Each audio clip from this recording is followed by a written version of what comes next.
Good morning. This is quite an interesting week in Parliament, not because of how it starts, but because of how it ends. But let's touch first on how it started. For me, I attended a debate yesterday, which was in relation to a petition which I think around 160 or 170 people in Edinburgh South West signed.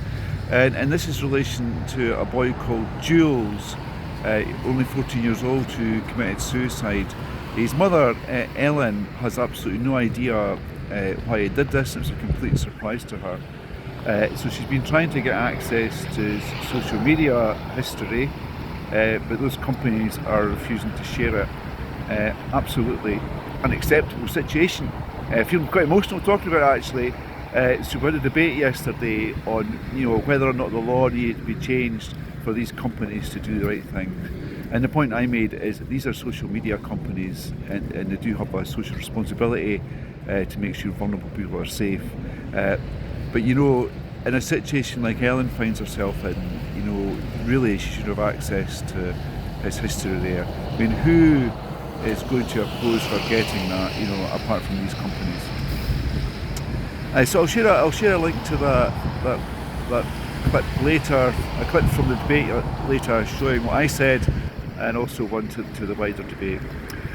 So why is it an interesting end to the week? So this week is one of those weeks where we don't have to be here 5 days, but I'll be here for 5 days because on Friday we've got private members' bills, which are a chance for individual MPs to bring forward a piece of legislation. There's over 20 on Friday, but the way it works is that once we reach the end of the day, any which haven't been heard, they get carried over to another day, and that makes it even less likely that they'll ever be heard. So there's quite a few interesting ones, but the third one I think it's on the list is from Tracy Gilbert, who's the MP for Edinburgh North and Leith, and she's got one on making it easier for people to get postal and proxy votes, a very important part of that democratic jigsaw. So I'm quite keen to support that, and I really do hope it's heard. Another interesting private members bill, which I'm really keen is heard because it'll have a big impact right across the UK, is one on looking at the regulations around the sale of fireworks.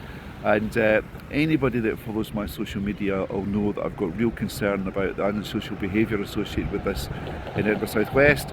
And when I was speaking to quite a senior police officer in Edinburgh, his personal opinion was that what the Scottish Government's doing is well intentioned, but what we really need to do is have tighter restrictions on the import and sale of fireworks.